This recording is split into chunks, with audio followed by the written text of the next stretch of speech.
Praise to the lord. మన ప్రభువైన యేసుక్రీస్తు నామంలో మీకు శుభములు. దేవుని వాక్యం మనం ఎలా జీవించాలో నేర్పిస్తుంది. ఇంత శ్రేష్టమైన వాక్యాన్ని మీరు విని అనేక మందికి షేర్ చేయండి. దేవుని పరిచర్యలో మీరు పాలు పొందండి.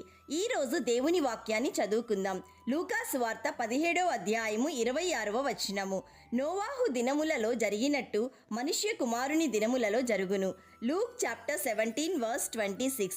Just as it was in the days of Noah, so also will it be in the days of the Son of Man.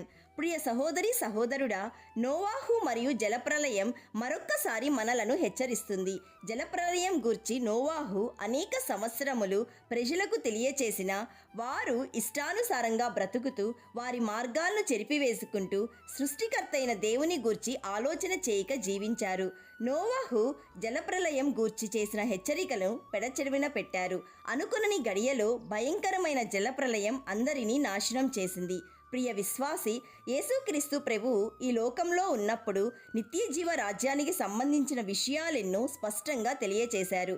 అంత్య దినాల సూచనలు కూడా నిర్మోహమాటంగా తెలియచేశారు. వాటిని ఆలోచన చేసి రాబోయే భయంకర ఉగ్రతను మనమంతా తప్పించుకోవాలన్నదే ప్రభువైన యేసుక్రీస్తు యొక్క కోరిక. అందుకని ప్రభువు మన పాపముల కోసం సిలువలో మరణించారు. ప్రభువు యొక్క సిలువ మరణ పునరుద్ధానమే మనలను రాబోయే భయంకరమైన పరిస్థితుల నుండి తప్పిస్తుంది.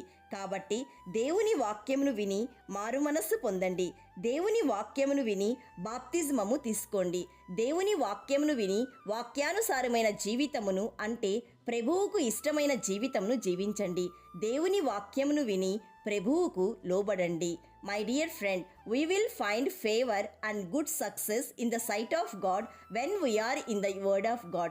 ప్రియ దేవుని బిడ్డ, మనము కూడా నోవాహు వలె దేవుని దృష్టి యందు కృప పొంది ప్రభువు రాజ్యానికి వారసులుగా ఉండాలని మనము ప్రార్థన చేద్దాం. ప్రార్థనలో ఏకీభవించండి. ఆది సంభూతుడవైన దేవా, ఈరోజు జీవవాక్యం ద్వారా మాతో మాట్లాడినందుకు మీకు స్తోత్రములు. తండ్రి, మరియొక్కసారి నోవాహు జలప్రలయం ద్వారా హెచ్చరిస్తున్నందుకు స్తోత్రములు. తండ్రి, మేము మీకు విధేయత కలిగి జీవించుటకు మా నోటి మాటలు, మా హృదయ ధ్యానములు మీకు అంగీకారంగా ఉండుటకు కృప దయచేయండి. ఈరోజు వాక్యం వింటున్న వారు, వారి కుటుంబాలు నీ సన్నిధిలో క్షేమముగా, ఆరోగ్యంగా ఫలిస్తూ అభివృద్ధి చెందుతూ నీ రాజ్యానికి వారసులుగా ఉండుటకు కృప దయచేయుమని నీతి సూర్యుడైన యేసయ్య నామంలో అడుగుచున్నాము తండ్రి. ఆమెన్. God bless you.